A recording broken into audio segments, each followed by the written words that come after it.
Hello मेरे प्यारे बच्चों, welcome to CBSE T point. मैं आप सबका स्वागत करता हूं। और डियर स्टूडेंट्स, मैं आपके लिए लेकर आया हूं सीबीएसई आपकी जो एनसीईआरटी है सीबीएसई करिकुलम के अकॉर्डिंग उसके ईच चैप्टर के 9th क्लास के मैथ्स के सॉल्यूशंस को। तो बच्चों यहाँ पर इस कोर्स में हम करने वाले हैं सभी चैप्टर्स के सॉल्यूशंस। तो बच्चों, अगर आपने अभी तक चैनल को सब्सक्राइब नहीं किया है तो आप सब्सक्राइब कर लीजिए, जिससे आपको useful video time to time मिलती रहे। तो स्टूडेंट्स, अगर मैं यहाँ पर बात करता हूँ सॉल्यूशंस की, तो सॉल्यूशंस की रिक्वायरमेंट क्यों है आपके लिए। तो बच्चों, जब भी आप एग्ज़ाम के पहले फंस जाते हो किसी भी क्वेश्चन में, किसी भी प्रॉब्लम में, तो उसके लिए आपको क्या करना होता है कि क्विक सॉल्यूशंस चाहिए होते हैं। तो बच्चों, इस तरह की वीडियोस डेफिनेटली आई होप आपको काफ़ी ज़्यादा हेल्प कर पाएगी कि जिसमें आप क्विकली सॉल्यूशंस को फाइंड कर सकते हैं। अगर आप किसी क्वेश्चन में आप फंस चुके हैं, किसी भी प्रॉब्लम में आपको दिक्कत आ रही है, तो डेफिनेटली यहाँ पर इन वीडियोस को रेफ़र करके आप उससे क्लियर अप कर सकते हैं। तो स्टूडेंट्स, आई होप ये जो सॉल्यूशंस की एनसीईआरटी की सीरीज़ है वो आपके लिए काफ़ी ज़्यादा हेल्पफुल होगी। और इसी के साथ बच्चों हम लोग आइए स्टार्ट करते हैं। जो हमारा फर्स्ट चैप्टर है बच्चों, नंबर सिस्टम। तो नंबर सिस्टम के सॉल्यूशंस को पहले हम यहाँ पे डिस्कस करेंगे। तो बच्चों, यहाँ पर जो भी आपकी मिनिमम थ्योरी होगी उसको मैं डिस्कस करूँगा और उसके बाद मैं सीधे क्वेश्चंस के सॉल्यूशंस पे फोकस करूँगा। तो बच्चों, अगर आपने थ्योरी कंप्लीट नहीं की है तो फर्स्ट ऑफ ऑल मैं आपसे रिक्वेस्ट करूँगा कि अगर आपके पास टाइम है तो आप थ्योरी को अगर कंप्लीट करेंगे तो सॉल्यूशंस आपको समझ में आए। लेकिन अगर आपने थ्योरी पहले से कंप्लीट कर रखी है तो आप डायरेक्ट सॉल्यूशंस की हेल्प ले सकते हैं। इसमें कोई भी प्रॉब्लम आपको होने वाली नहीं है। तो आइए बच्चों, स्टार्ट करते हैं। जो हमारा नंबर सिस्टम है उसका फर्स्ट एक्सरसाइज 1.1 का क्वेश्चन नंबर 1। तो स्टूडेंट्स, देयर आर 12 चैप्टर्स। आपके जो मैथ्स में 12 चैप्टर्स हैं उसके बारे में हम यहाँ पे ईच चैप्टर्स के सॉल्यूशंस को यहाँ पे हम देखेंगे। ठीक है बच्चों, तो आइए देखते हैं बच्चों। सबसे पहले जो चैप्टर है वो आपका है नंबर सिस्टम। तो नंबर सिस्टम में प्यारे बच्चों आपको क्या करना है, 4 एक्सरसाइज कंप्लीट करनी है। जैसे कि आप देख सकते हैं कि यहाँ पे 1.1 एक्सरसाइज है, 1.2 एक्सरसाइज है, 1.3 एक्सरसाइज है और 1.4 एक्सरसाइज है। तो बच्चों, ये वीडियो आपके लिए तभी हेल्पफुल होगी जब आप थ्योरी पार्ट कंप्लीट कर चुके होगे, क्योंकि यहाँ पर हम सॉल्यूशंस को डिस्कस करेंगे और जितनी रिक्वायर्ड मिनिमम थ्योरी पॉसिबल होगी उसको हम यहाँ पे डिस्कस करेंगे। तो बच्चों, यहाँ पे सबसे पहले मैं आ जाता हूँ एक्सरसाइज 1.1 में, जो आपका डियर स्टूडेंट्स फर्स्ट क्वेश्चन है। तो बच्चों, एक्सरसाइज 1.1 में फर्स्ट क्वेश्चन को हम यहाँ पे डिस्कस करने वाले हैं। तो प्यारे बच्चों, एक्सरसाइज 1.1 का फर्स्ट क्वेश्चन आप देख लीजिए क्या कहता है। बच्चों, ये कहता है कि इस जीरो अ रैशनल नंबर, क्या जीरो एक रैशनल नंबर होता है। ठीक है डियर स्टूडेंट्स, तो इस जीरो अ रैशनल नंबर, ठीक है। और बच्चों, can you write it in the form of P by Q, क्या आप इसे पी बाई क्यू की फॉर्म में लिख सकते हैं। Where P and Q are integers and Q not equal to zero, तो जहाँ पर पी एंड क्यू इंटीजर है और Q not equal to zero. तो बच्चों, आप सभी को पता है कि रैशनल नंबर की डेफिनेशन में ही यही होता है। तो यहाँ पर बच्चों आपको अगर ज़ीरो नंबर दिया गया है तो ज़ीरो को आप क्या लिख सकते हैं। तो बच्चों, आपको एक फंडामेंटल रूल पता होना चाहिए कि ज़ीरो अपॉन में अगर एनी नंबर होगा, आपका कोई भी एनी रियल नंबर होगा, एनी रियल नंबर, तो डियर स्टूडेंट्स इसकी वैल्यू ऑलवेज क्या होती है, इक्वल टू ज़ीरो है। तो यानी ज़ीरो को आप zero by any real number यानी कि पी अपॉन क्यू की फॉर्म में रिप्रेजेंट कर सकते हैं। तो अगर आप पी अपॉन क्यू की फॉर्म में ज़ीरो को रिप्रेजेंट कर सकते हैं तो बच्चों ये क्या हो जाएगा, आपका डेफिनेटली एक रैशनल नंबर हो जाएगा। तो बच्चों, ये चीज़ सबसे ज़्यादा इम्पॉर्टेंट है कि जब आप थ्योरी करते हैं तो वहाँ पर आप कितने अच्छे से थ्योरी को कंप्लीट करते हैं, क्योंकि ये बात आपको जब इंट्रोडक्शन दिया जाता है नंबर्स का तो वहीं पर बता दी जाती है कि ज़ीरो कैसा नंबर है, एक रैशनल नंबर होगा। क्यों? क्योंकि ज़ीरो एक इंटीजर है और सारे के सारे इंटीजर क्या होते हैं, रैशनल होते हैं। तो मतलब है कि आपका जो इंटीजर होंगे वो पी बाई क्यू की फॉर्म में लिखे जा सकते हैं, इसलिए ज़ीरो भी आपका एक इंटीजर है तो ये भी क्या हो जाएगा, आपका रैशनल हो जाएगा। लेकिन इसका उल्टा क्या ट्रू होगा, नहीं होगा, यानी कि रैशनल नंबर इंटीजर हो भी सकते हैं, नहीं भी हो सकते हैं, लेकिन इंटीजर डेफिनेटली क्या होंगे, आपके रैशनल हो जाएंगे। तो बच्चों, ये था आपका फर्स्ट एक्सरसाइज 1.1, दैट इज़ उसका फर्स्ट क्वेश्चन। ठीक है, तो आइए बच्चों आगे देखते हैं हमारे पास नेक्स्ट क्वेश्चन क्या है। तो बच्चों, क्वेश्चन नंबर 2 है कि find 6 rational number between 3 and 4। तो बच्चों, ये क्वेश्चन बहुत ही इंपॉर्टेंट है क्योंकि ये क्वेश्चन आपके एग्ज़ाम में डेफिनेटली पूछा जाता है। ठीक है, एवरी ईयर पूछा जाता है। तो आपका 9th का अगर एग्ज़ाम है तो आप इस चीज़ को कैसे कंप्लीट करना होता है, इस क्वेश्चन को, इसको आपको समझना पड़ेगा। तो बच्चों, यहाँ पर मैं आपको एक मेथड बताने वाला हूँ, वो मेथड आपको हमेशा फॉलो करना है जब भी आपसे रैशनल नंबर पूछे जाते हैं in between two given number. तो यहाँ पर बच्चों आपको 6 रैशनल नंबर फाइंड करने हैं इन बिटवीन 3 एंड 4। तो 3 एंड 4 आपके पास दो नंबर हैं और इनके बीच में आपको 6 रैशनल नंबर फाइंड करने हैं। तो बच्चों 2 स्टेप का मेथड है, आप इसको ध्यान से देखिए, 2 स्टेप आपको फॉलो करने हैं, उसके बाद ये आपका क्वेश्चन कंप्लीट हो जाएगा। तो बच्चों जो भी नंबर आपको गिवन है आप पहले वो लिख लो। तो बच्चों यहाँ पे क्या गिवन है, 3 गिवन है और क्या गिवन है, 4 गिवन है। इसके बाद बच्चों एक आपको रफ वर्क करना है। रफ वर्क ये है कि जितने भी आपको रैशनल नंबर पूछे जाते हैं उससे एक बड़ा नंबर ले लीजिए। यानी यहाँ पे 6 रैशनल नंबर लिए आपसे पूछे गए हैं, तो यहाँ पे 6 + 1 करेंगे तो कितना आएगा प्यारे बच्चों, 7 आएगा। तो 7 को आपको क्या करना है, 7 का मल्टीप्लाई कर देना है यहाँ पर प्यारे बच्चों, और 7 का क्या कर देना है, डिवाइड कर देना है। इसी तरह से माय डियर स्टूडेंट 7 का मल्टीप्लाई यहाँ भी करना है और 7 का डिवाइड यहाँ भी करना है, क्योंकि आपको पूरी चीज़ों को बैलेंस रखना है। तो बैलेंस करने के लिए आप क्या कर रहे हो, यहाँ पे 7 से मल्टीप्लाई और 7 से डिवाइड कर रहे हो हर एक नंबर में, क्योंकि आपको 3 एंड 4 के बीच में फाइंड करना है। तो प्यारे बच्चों यहाँ पे आपको ये चीज़ बस आपको लेट करनी है कि जितने भी नंबर पूछे गए हैं उससे एक बड़ा नंबर लेंगे, दैट इज़ 6 + 1 7। तो ये चीज़ आपको याद रखनी। फिर 7 आया, ठीक है, 7 आने के बाद आप क्या करेंगे, 7 का मल्टीप्लाई और डिवाइड कर देंगे। तो बच्चों जो भी आपका नंबर बनेगा उसको आप कैलकुलेट करेंगे। तो 3 7 जब बच्चों क्या होगा, 21 होगा, और 21 अपॉन में क्या आ जाएगा प्यारे बच्चों, 7 आ जाएगा। तो 21 अपॉन में 7 इधर हो जाएगा, और प्यारे बच्चों यहाँ पे क्या हो जाएगा, 28 अपॉन में 7 हो जाएगा। तो प्यारे बच्चों यहाँ पे दो नंबर आ गए, 21/7 और 28/7। तो इससे क्या होगा डियर स्टूडेंट, आपको एक रेंज मिलने वाली है कि आपको क्या करना है, 21 और 28 के बीच में जितने भी नंबर हैं उन सारे के सारे नंबर्स को क्या करना है, कंप्लीट लिखना है। तो बच्चों यहाँ पे क्या आएगा, 22 अपॉन में 7 आ जाएगा, और 23 अपॉन में क्या आ जाएगा, 7 आ जाएगा। इसी तरह से बच्चों 24 अपॉन में 7। तो बच्चों यहाँ पे आप देख रहे हो कि डिनोमिनेटर फिक्स है, यानी आपको डिनोमिनेटर को चेंज नहीं करना है, सिर्फ न्यूमरेटर को चेंज करते जाना है। तो बच्चों 24 के बाद क्या आएगा, 25/7 आ जाएगा, और 26/7 आ जाएगा, और प्यारे बच्चों 27/7 आ जाएगा। तो बच्चों अब देख लेते हैं यहाँ पे कितने नंबर हो गए आपके, 1 हो गया, ये 2 हो गया, ये 3 हो गया, ये 4 हो गया, और ये 5 हो गया, और ये कितने हो गए प्यारे बच्चों, 6 हो गए।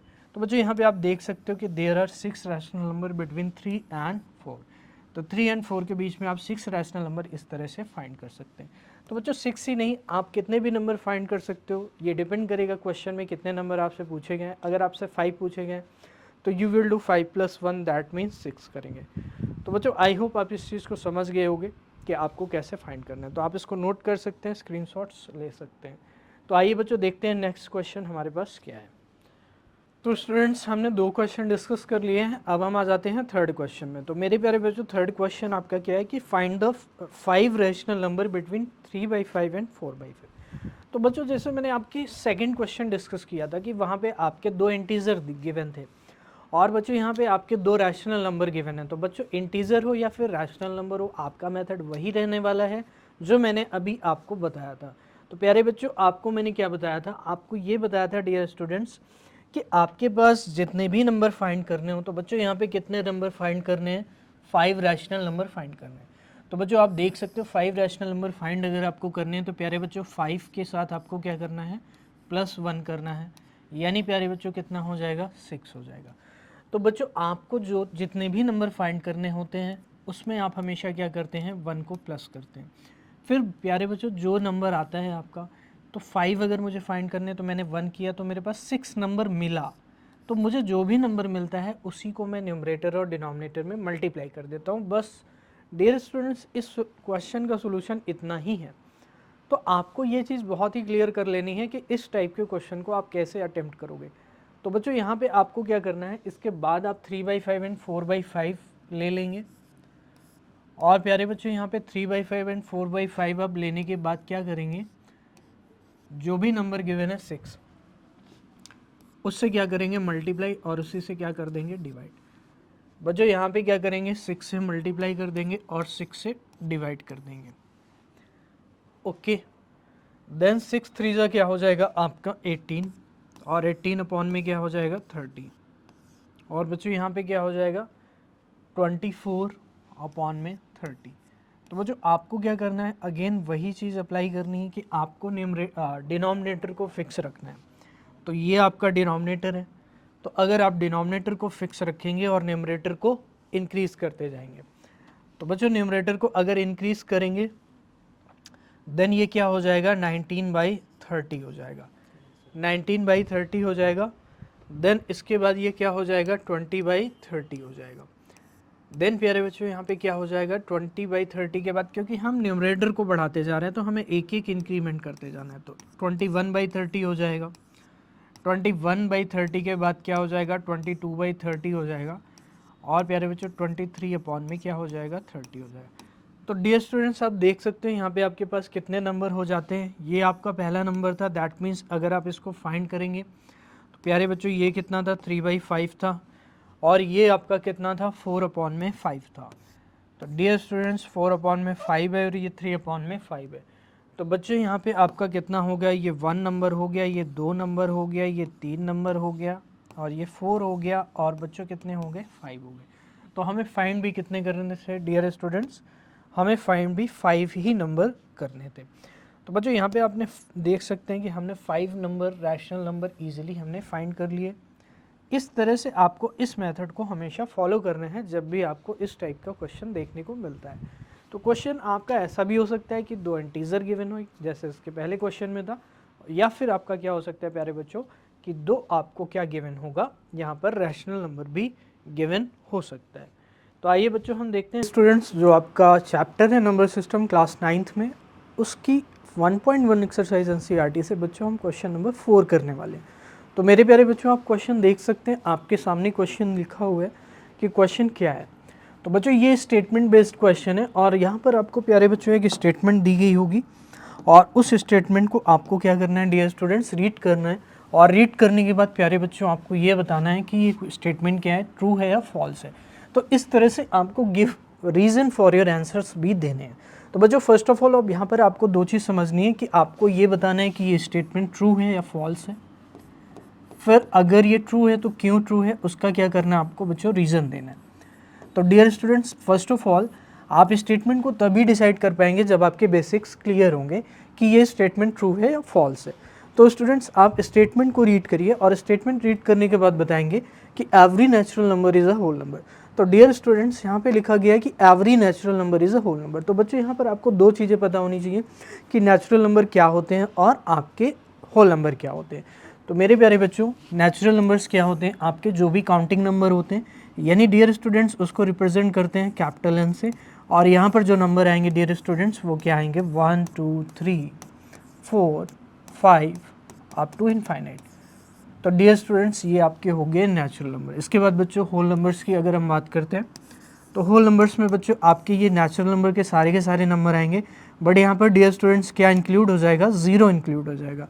तो डियर स्टूडेंट अगर यहाँ पे 0 इंक्लूड हो जाएगा तो उसके बाद फिर मेरा सारा का सारा जो नंबर है वो नेचुरल नंबर आने वाला है। तो बच्चों यहाँ पे 1 आएगा, फिर उसके बाद क्या आएगा 2 आएगा, 3 आएगा, 4 आएगा, और इस तरह से बच्चों क्या हो जाएगा, ये हो जाएगा। तो बच्चों यहाँ पे लिखा गया कि every natural number is a whole number. तो जो आपके नेचुरल नंबर्स के सेट है बच्चों, क्या ये होल नंबर में आएगा? तो डेफिनेटली एवरी नेचुरल नंबर आपका होल नंबर में आएगा। तो बच्चों मैं इस बेसिस पे ये कह सकता हूँ कि ये स्टेटमेंट क्या होने वाली, आपकी ट्रू होने वाली है। ये स्टेटमेंट क्या होने वाली डियर स्टूडेंट्स, ट्रू होने वाली है, because we know about the natural number and whole number. We have cleared, हमने इसको क्लियर किया कि नेचुरल नंबर होल नंबर के अंदर आपका कंप्लीटली आ जाएगा। लेकिन अगर इसकी रिवर्स स्टेटमेंट पूछी जाती है आपके एग्जाम में, तो वो स्टेटमेंट क्या हो जाएगी, फॉल्स हो जाएगी। उसका रीज़न ये है बच्चों, क्योंकि होल नंबर में आपका 0 भी आता है और आपका नेचुरल नंबर में 0 नहीं आता है। तो अगर वहाँ पे 0 आपका नहीं आएगा तो every whole number can not be equal to the natural number. तो बच्चों इस तरह से आपको स्टेटमेंट को देखना है, समझना है और डिसाइड करना है कि क्या ये स्टेटमेंट सही है या फिर ये फॉल्स है। और बच्चों यहाँ पर जब आपको कॉन्सेप्ट्स क्लियर होंगे तभी आप इसको कर पाएंगे। अगर आपने कॉन्सेप्ट्स नहीं क्लियर हैं तो फिर आपको इस तरह के क्वेश्चंस में प्रॉब्लम होगी। अगर आपको पता ही नहीं है कि नेचुरल नंबर की डेफिनेशन क्या है या फिर होल नंबर की डेफिनेशन क्या है, तो बच्चों अगर आपने मेरी जो थ्योरी वाली कंप्लीट वीडियो है उसको नहीं देखी है तो वहाँ पर आप जाकर उसको देख सकते हैं, ठीक है। लिंक आपको यहाँ पर डिस्क्रिप्शन में मिल जाएगा डियर स्टूडेंट्स। तो उससे क्या होगा बच्चों, आपको थ्योरी भी क्लियर हो जाएगी। तो आइए बच्चों हम देखते हैं नेक्स्ट क्वेश्चन हमारा क्या है।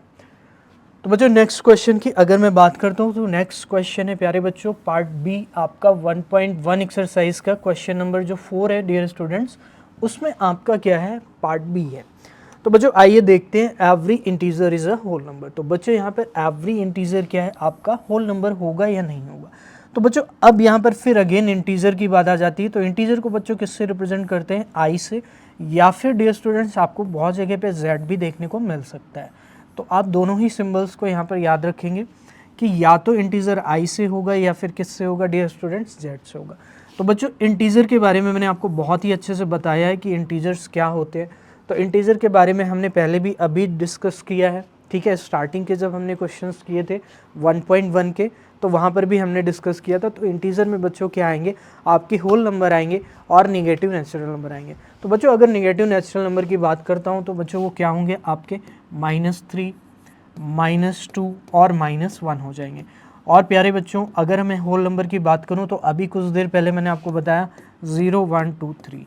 तो प्यारे बच्चों ये आपका इंटीजर्स का सेट हो जाएगा। तो बच्चों इंटीजर को आपको कभी भी कैसे रिकॉल करना है, तो इस तरह से रिकॉल करना है, ठीक है, कि ये निगेटिव नेचुरल नंबर होगा और उसके बाद प्यारे बच्चों क्या होगा, आपका होल नंबर होगा। मैंने क्या बताया, ये निगेटिव नेचुरल नंबर होगा और बच्चों प्लस में क्या होगा, आपका होल नंबर होगा। तो प्यारे बच्चों इस तरह से आपको इसको याद रखना है कि ये क्या होते हैं इंटीजर। अब बच्चों आइए, होल नंबर आपको पता ही है, तो अब स्टेटमेंट को हम रीड करते हैं और डिसाइड करते हैं स्टेटमेंट ट्रू होगी या फॉल्स होगी। तो बच्चों यहाँ पे लिखा गया every integer is a whole number. तो क्या एवरी इंटीजर होल नंबर होगा? अगर मैं इंटीजर की बात करूँ डियर स्टूडेंट्स तो -1 इंटीजर है बट होल नंबर नहीं है। तो यहाँ पर एवरी अगर लगा हुआ है तो डेफिनेटली यहाँ पर ये स्टेटमेंट बच्चों क्या होने वाली है, आपकी फॉल्स होने वाली है। इसका रीज़न सिर्फ यही है कि यहाँ पर जो आपके निगेटिव नंबर होंगे ये होल नंबर में कभी भी नहीं आएंगे। तो बच्चों यहाँ पे मैं डेफिनेटली इसको क्या करने वाला हूँ, फॉल्स करने वाला हूँ, ठीक है स्टूडेंट्स। और बच्चों यहाँ पे रीज़न क्या हो जाएगा, रीज़न यही आ जाएगा कि जो इंटीजर का आपका निगेटिव पार्ट है, निगेटिव इंटीजर्स जो होंगे वो आपके होल नंबर में नहीं आएंगे। तो इस तरह से बच्चों आपको एक्सप्लेन करना है और ये स्टेटमेंट आपकी क्या हो जाएगी डियर स्टूडेंट्स, फॉल्स हो जाएगी। तो आइए प्यारे बच्चों हम नेक्स्ट क्वेश्चन में चलते हैं और देखते हैं बच्चों क्या नेक्स्ट क्वेश्चन हमारा कहता है। तो बच्चों नेक्स्ट क्वेश्चन की अगर मैं बात करता हूँ तो नेक्स्ट क्वेश्चन मेरे पास है 1.1 एक्सरसाइज का क्वेश्चन नंबर 4। और बच्चों क्वेश्चन नंबर 4 में आपको ये दिया गया है सी पार्ट, और सी स्टेटमेंट प्यारे बच्चों क्या दी गई है कि every rational number is a whole number. तो बच्चों रैशनल नंबर आपको क्लियर होना चाहिए कि रैशनल नंबर होते क्या है, और रैशनल नंबर के बाद होल नंबर अभी हमने कुछ देर पहले ही डिस्कस किया। तो my dear students rational number ऐसे नंबर्स होते हैं जो आपके किस फॉर्म में होते हैं डियर स्टूडेंट्स, p/q की फॉर्म में होते हैं। मैं आपको याद दिला देता हूँ, अगर आपने थ्योरी वाली वीडियो नहीं देखी तो आप उसको कंप्लीट कर सकते हैं। तो बच्चों p and q belongs to क्या होता है, इंटीजर होता है, एंड q बच्चों क्या होते हैं, नॉट इक्वल टू 0 होता है। तो डियर स्टूडेंट्स यहाँ पर आपका क्या होने वाला है, इंटीजर ये होने वाला है। इज अ होल नंबर दिया गया है, तो बच्चों होल नंबर अभी हमने डिस्कस किया। तो बच्चों अगर मैं एक एग्जांपल लेकर के देखता हूँ तभी मैं इसको जस्टिफाई कर पाऊंगा कि ये स्टेटमेंट ट्रू है और फॉल्स है। तो बच्चों अगर मैं 1/2 की बात करता हूँ तो ये रैशनल तो होगा, क्योंकि ये रैशनल नंबर की जितनी भी कंडीशंस हैं उनको सेटिस्फाई कर रहा है कि p/q की फॉर्म का है। रैशनल नंबर की कंडीशन बच्चों आपको मैं याद दिला देता हूँ कि ये p/q की फॉर्म का है, जहाँ पर p और q यानी 1 और 2 दोनों इंटीजर हैं। और दूसरी चीज़, थर्ड चीज़ बच्चों यहाँ पर 2 जो है आपका 2 that is not equal to 0। तो ये all conditions of rational number को प्यारे बच्चों क्या कर रहा है, सेटिस्फाई कर रहा है। तो ये एक रैशनल नंबर होगा। बट बताइए मुझे क्या ये क्या ये होल नंबर होगा? तो बच्चों डेफिनेटली होल नंबर में आपने 1/2 कभी भी नहीं देखा होगा। तो डियर स्टूडेंट्स ये इसका जस्टिफिकेशन हो गया और मैं डेफिनेटली कह सकता हूँ कि ये स्टेटमेंट क्या होने वाली है प्यारे बच्चों, फॉल्स होने वाली। ये स्टेटमेंट क्या होने वाली है, फॉल्स होने है, क्योंकि बच्चों यहाँ पे लिखा गया कि every rational number is a whole number. Okay students,